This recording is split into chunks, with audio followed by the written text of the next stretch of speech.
Good morning. This is gonna be a sort of different style of vlog, I guess. I'm driving to work, so today's gonna be like a two-part, so like a chatty vlog about what's been on my mind and the state of the world, and then the second part, which goes hand in hand because of my career path, but it's going to be a day in the life of a case manager. I'll talk a bit more about like what I do, as specific as I can and feel comfortable with doing,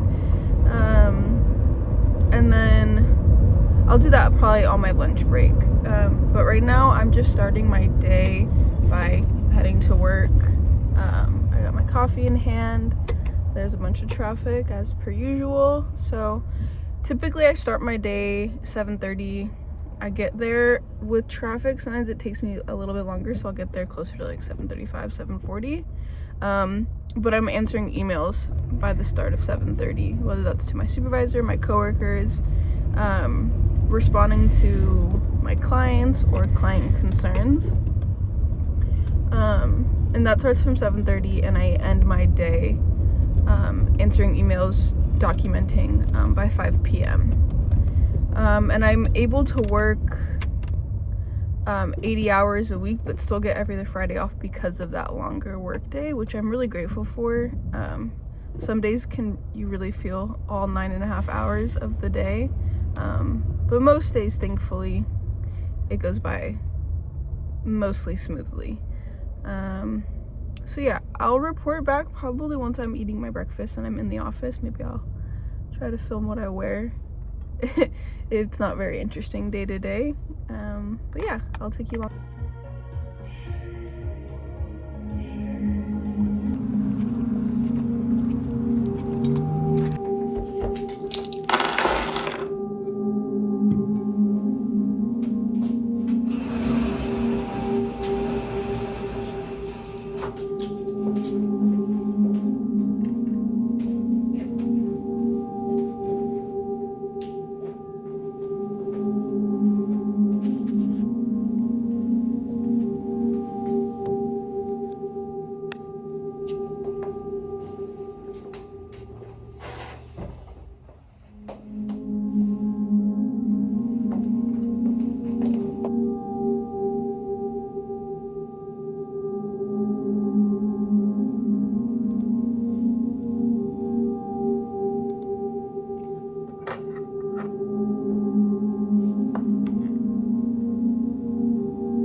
Oh, this lighting's so weird. Update, I'm on my lunch break. The morning has flown by. I took one of my clients to the DPSS office. Why is this car so close? Took one client to the DPSS office. I did a couple of home visits to locate some of my clients. But now I get a chance to kind of breathe, take my lunch, which is scrumptious as always. And now it's kind of like a good point for me to kind of, one, break down what I do roughly, and then think about things going on in the state of the world and how that's affecting my job, similar jobs, and the people of all over the world, but my expertise is LA County, in California in general. So first, my job is case manager, but more specifically working with previously unhoused population. So I work in homeless services. I work for a nonprofit corporation. So I provide case management to like roughly 25 clients. So my day to day looks quite different. It's kind of like a whatever it takes philosophy. So one day can be taking clients to the DPSS office, taking them to the hospital, doctor's appointments, things like that. So some days are more calm than others, obviously. Currently, my clients are recertifying for their housing, so like housing vouchers, which is commonly known as Section 8. So yeah, that's kind of my day-to-day. My documentation is pretty extensive and takes up a lot of my time, which causes crazy migraines to occur. But all of that aside, I love my job. I feel useful, which is always something that I've aimed for in a career, is to just be useful and impact people in whatever way that may be, which I also think can be applied to any job, right? Like, you work at a grocery store, you're helping people. You work at the makeup counter, you're helping people boost their confidence and their self-esteem. So I definitely think, even though that's a totally different conversation, I think that's a good note to have, that your job, if your goal is to be helpful, you can apply that to every single job, not necessarily social services, which is what I chose. Yeah, so I love my job. Could always be paid more, but that's most people, right? But my main reason for doing this little talking portion is sort of like to pause in the midst of the videos I've been putting out, and also from a way for me to like kind of bring my thoughts and overarching goal of this channel, as a reminder for myself, is the materialistic things and the superficial things that I talk about, like vlogs or vintage pieces or thrifting, things like that. Those are all ways that I fill my cup up. But what I do take day to day is helping people who are affected by the Trump administration, other political agendas that drastically harm the city that I love and live in. So that's kind of what I wanted to talk about. And there probably will be little bits of this channel that will steer more towards my goals of spreading resources and my thoughts and whatever that may be, whatever's on my mind. So yeah, because I work in homeless services, a lot of what I do in recent months has been a lot of preparing for proposed budget cuts by the Trump administration, which is proposing, I want to say, 40-something billion dollars will be cut, which is really drastic. So that's going to be affecting so many different avenues of homeless services and social services. Not to mention the current government shutdown, which just like adds the cherry on top. I think it's a very large conversation to be had and a lot of little intersections of things that come into play. But primarily, I mean, you think we've made strides in getting people off the streets and into stable housing, which is already such a big feat, especially in LA, where affordable housing is, an understatement would be to say that LA has even like a small percentage of affordable housing. It's almost non-existent without a Section 8 voucher. My personal housing situation takes up 60% of my income, which is, I think, the majority of most people.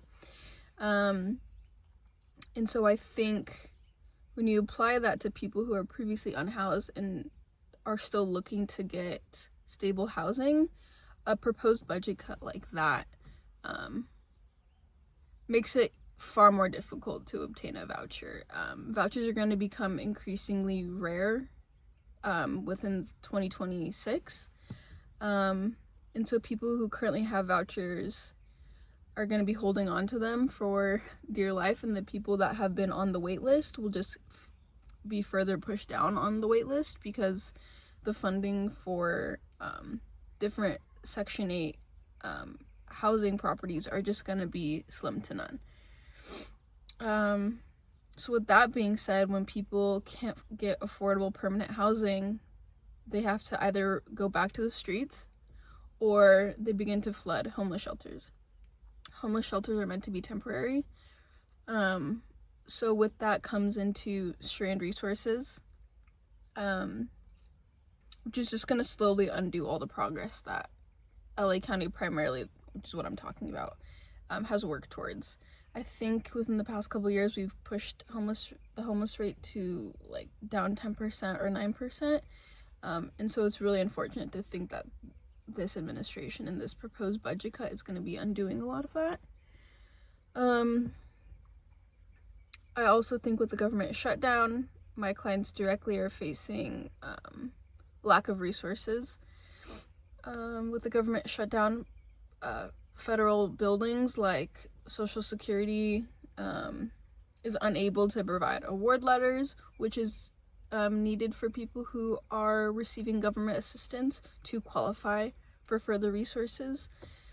It's going to be potentially stopping EBT, which is a really, really scary thought, because to put into perspective, people who are unhoused and unable to work can either qualify for Social Security if they've worked, Social Security disability, or general relief.